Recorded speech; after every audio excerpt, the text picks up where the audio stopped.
Хоёр сайн морь.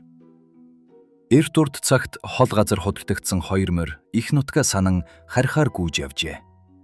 Тэгтэх нэг морь нь хөгшин учир харж чадахгүй хоцрох болов. Тэгээд залуу мориндоо ингэж захив. За залуу дүү минь, замдаа сайн яваад хараарай. Хөгшин ах чинь одоо өнгөрүү бололтой. Дүү минь, болзоогүй замаар бүү яваарай. Бүртэлдсэн юмн дээр бүү очоорой. Болттой юмны амийг бүү задлаарай гэж захиад хоцорч гин. Залуу морь нэг залхаа замаар ороод явжээ. Гэтэл нэг бүртэлдсэн бор юмны бараа харагдаж гин.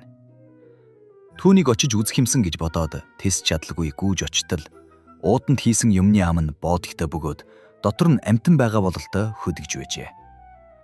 Түүний дотроос юу гараход үзэх юмсан гэж тэсч ядаад сонирхон амийг нь задалтал дотроос нь нэг том өссөн чон гарч ирээд юун морь миний боодлыг задлав. Би нэг баян айлын малаас барьж идсээр байтал тэр айлын хөрөнгөний эзэн намайг хурдан мориороо хөөнгүүцэж барьж аваад энэхүү уутанд хийж орхисон билээ. Ийнд одоо би чамайг иднэ гэд барихаар завдтал нэг туулай гүйж яваад тэр хоёрыг үзмэгц. Та хоёр юун морь чон билээ гэж асуув. Тэд үнэн байдал учраа тоочсонд тэр туулай морьны амийг авар хараг бодож ийн өгүүлв. Үгүй чонгой. Та ийм сайхан том ир байтал уутанд хийлгэж болттой хэвтэж байна гэдэг чинь худал үзээ. Хэрв үнэн бол би харин энэ морин дээр өөрийн биеийг шагналд нь өгч идүүлээ гэв. Тэгэхэд чон үнэн би энэ уутанд байсан гэж хэлв.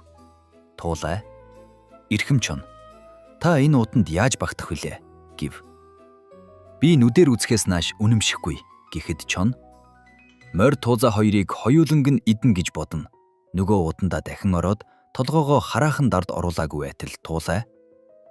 За тэр толгой чинь багтахгүй байна гэж хашгирмагц чон толгоогоо даруй далд оруулав. Туулай тэр даруй уутны амийг хуучин хിവэр нь боож орхив.